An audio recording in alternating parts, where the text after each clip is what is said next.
inclined planes, and more. As always, if you enjoy this content, like and subscribe. In this episode, we are going to be doing problems that are a little bit more on the difficult side, but typically in the Regents curriculum or a first-year high school physics course, they're only going to ask you about parts of these problems. I'm going to do the whole problems to show you how the entire part is solved from beginning to end.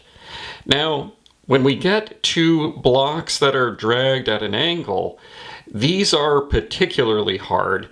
And again, when we do the practice problems, when we go over these, you'll see that the questions only ask you about limited pieces of these. But if you understand the whole picture, you'll be able to get these questions right.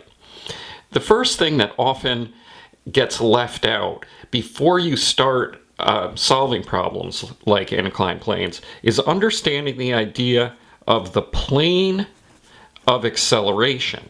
Now, we've never mentioned this before, but we have been solving all of our problems in the plane of acceleration. So let's take a simple example like a ball that's falling. As the ball falls down, it's accelerating in this plane.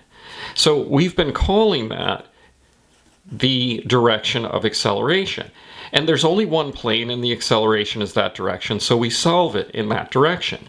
In the same way, if we have a block that's dragged to the right with a force, our plane of acceleration is also along here. So our acceleration acts like that. But what happens when that's not the case? What happens when we have a box that's dragged at an angle like this, but it slides along the table horizontally? In this case, our plane of acceleration is horizontal, parallel to the table. So this force isn't acting completely in the plane of acceleration.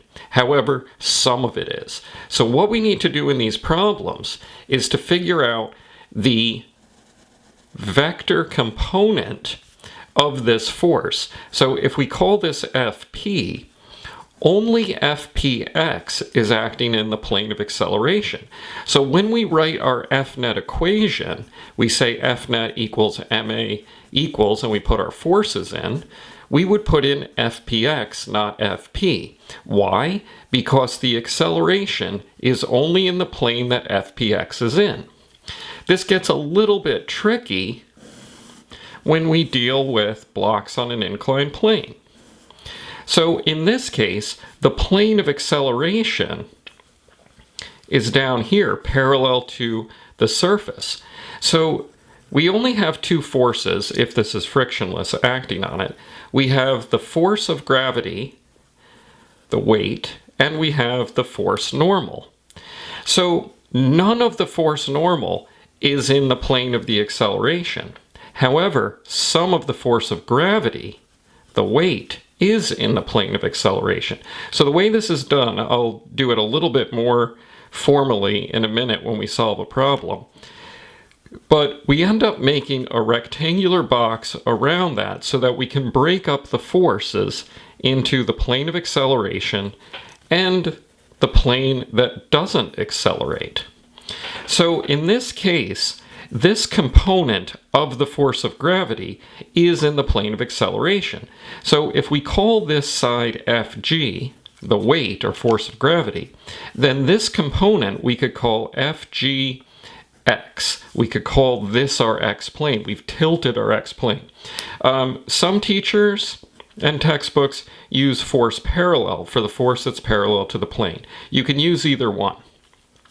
And then this force right here, force, we could call this Fgy, is not in the plane of acceleration. So when we write our Fnet equation, we say Fnet equals ma equals, we're only going to put in the Fgx, not the Fg. And the last part of this that you need to know is that this angle theta is equal to the interior angle of this triangle right here. And there is a geometric proof that shows that. But the reason it's true is because this triangle is mathematically similar to this triangle. So let's go ahead and solve an actual problem. Let's say we have an inclined plane like this, and we'll say that this is a 30-degree angle, and we'll put a box on the inclined plane, and we'll say that the mass of that block is 2 kilograms, and we'll say that there's no friction. So let's find FGX, FGY, and we'll use the FGX to solve for the acceleration. So to do this, we first need to draw our free body diagram. So we have FG acting down, then we make our plane, the plane that's perpendicular to acceleration, and then our plane of acceleration.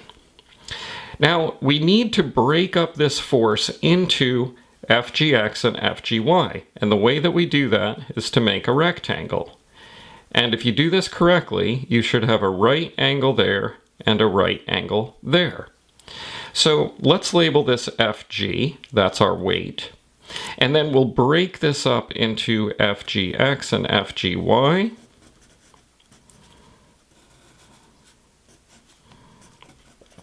And then we can throw in our force normal, because we know that the force normal is going to be opposite FGY, and that's what's going to cancel it out and keep it from accelerating in the y plane.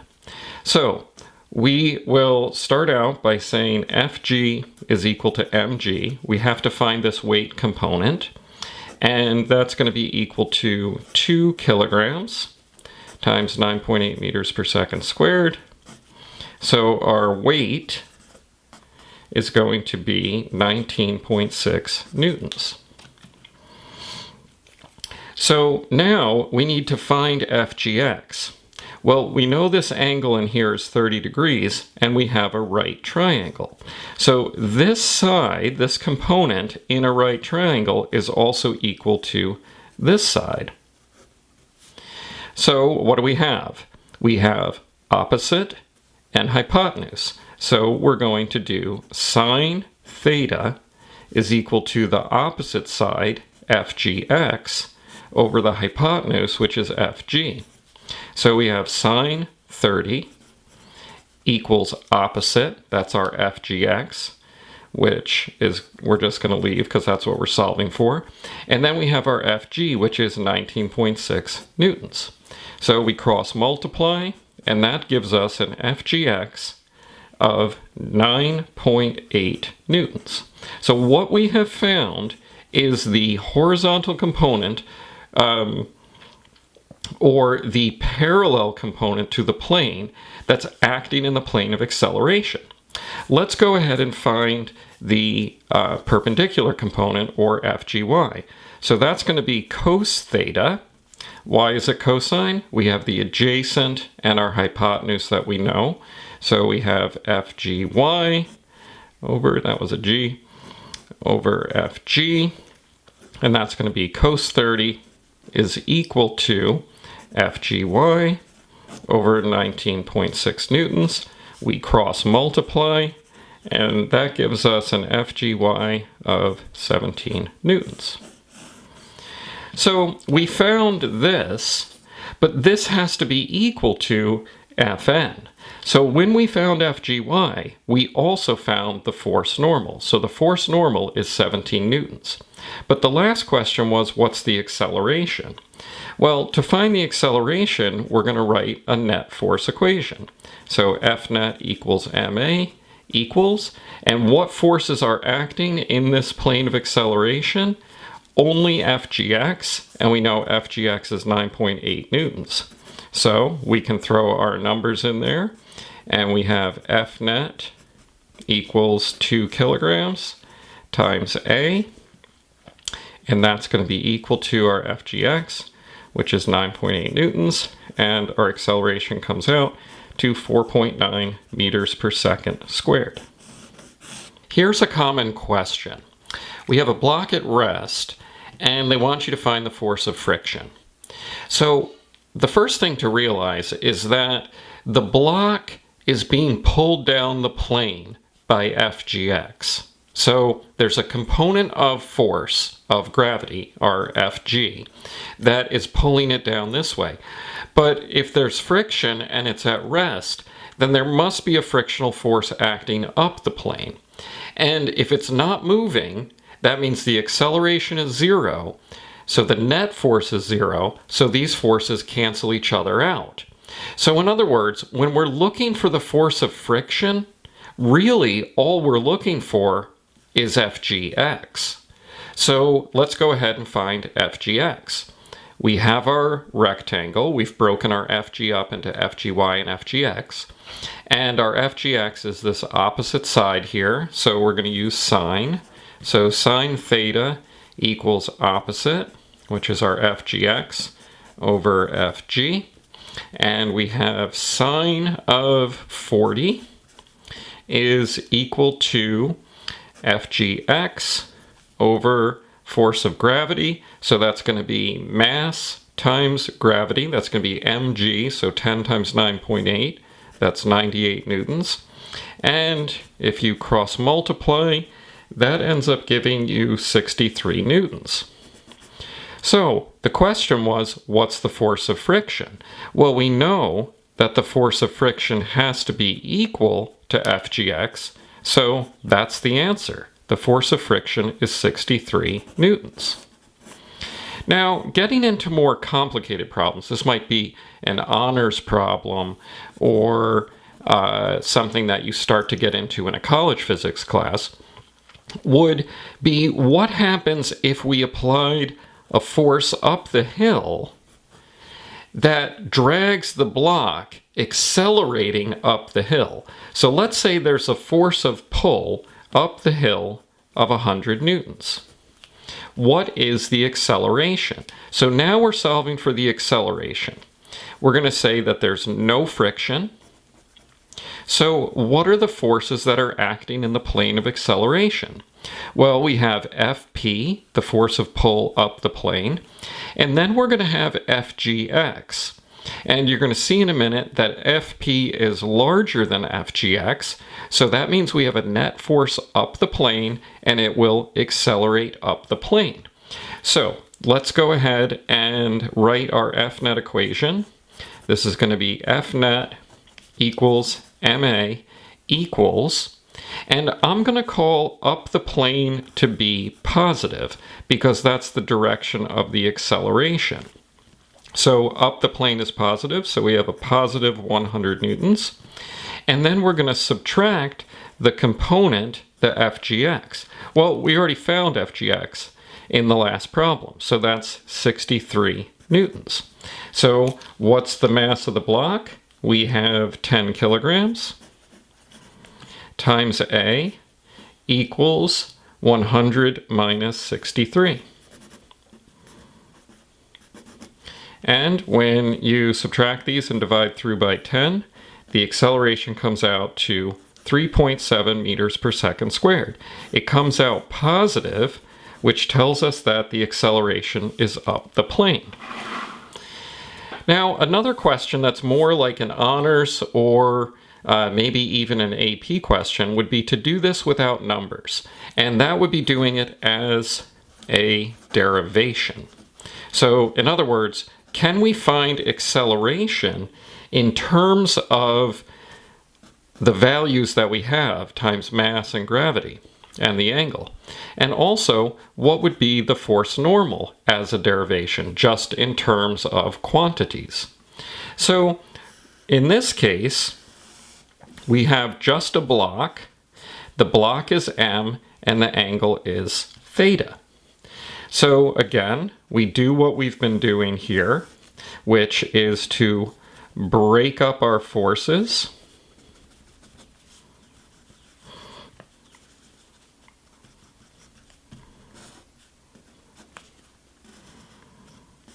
So here's our Fgx and our Fgy and our Fg, and then we also have our force normal, and we're going to do this with no friction.